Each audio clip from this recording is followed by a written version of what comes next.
স্বাগতম জানিয়ে শুরু করছি অমর দা ফুডি চ্যানেলের নতুন আরও একটা ভিডিও। তো গতকাল জামাই ষষ্ঠী উপলক্ষে আমি এই বনিক্স কিচেন থেকে একটা শুভ জামাই ষষ্ঠী থালি অর্ডার করেছিলাম। এগুলো ওনাদের নর্মাল যে ডিশ সেগুলো পাওয়া যায়, আর আমি যেটা অর্ডার করেছিলাম সেই হচ্ছে থালি, যার দাম ছিল 501 টাকা। জামাই ষষ্ঠী উপলক্ষে একটা থালি অর্ডার করা ছিল আমাদের, মানে আমি করেছিলাম বনিক কিচেন থেকে। তো সেই খাবারটা আনতেই যাচ্ছি এখন। আমি ভেবেছিলাম হয়তো ওনারা পার্সেল বা কোনো কন্টেনার করে খাবারগুলো সার্ভ করবেন, বাট ওনাদের যে লাঞ্চ বক্স বা টিফিন বক্স বলতে পারেন সেটাতে করে ওনারা খাবার সার্ভ করেছিলেন। এবং লুচি আর আলুর দমটা হবে না জন্য আগের দিন রাতে ওনারা আমাকে মেসেজ করে জানিয়ে দিয়েছিলেন। সেই জন্য ওনারা একটা ডিসকাউন্টও দিয়েছিলেন আমাকে, যদিও আমি আপনাদের সামনে সেটা প্রকাশ করছি না। আর তাছাড়াও অ্যাজ পার মেনু কার্ড ওনাদের কিন্তু আলুর চিপস যেটা ছিল সেটা মিসিং ছিল। তো একটা কথা ওনাদের বলতে চাইবো আমি, যে যখন কোনো কিছু সার্ভ করছেন বা কোনো প্যাকেজিং সিস্টেমটা করছেন সেক্ষেত্রে একটু খেয়াল রাখবেন যে কাস্টমারকে যা যা বলেছিলেন, যা যা কমিটমেন্ট ছিল সেটা ঠিকমতো আপনারা দিতে পারছেন কি না।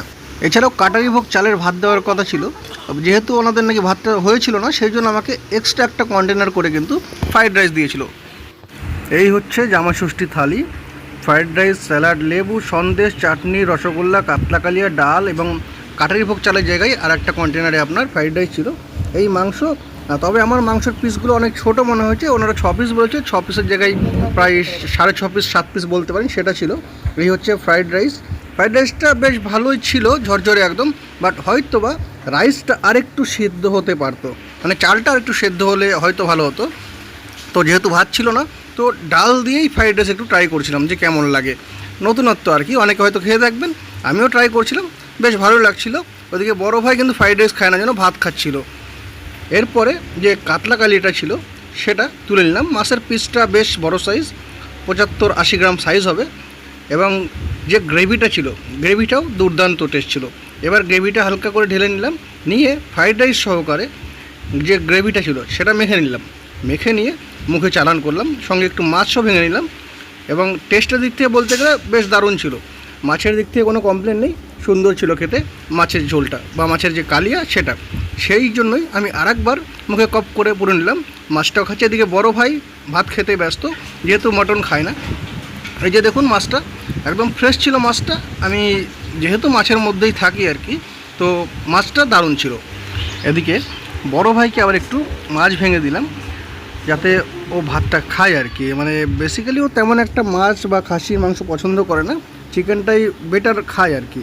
তো এদিকে ওকে আবার ডাল দিয়ে দিলাম। ভাত নিয়েছিল পরে একবার, ভাত ডাল মাছ খাচ্ছে।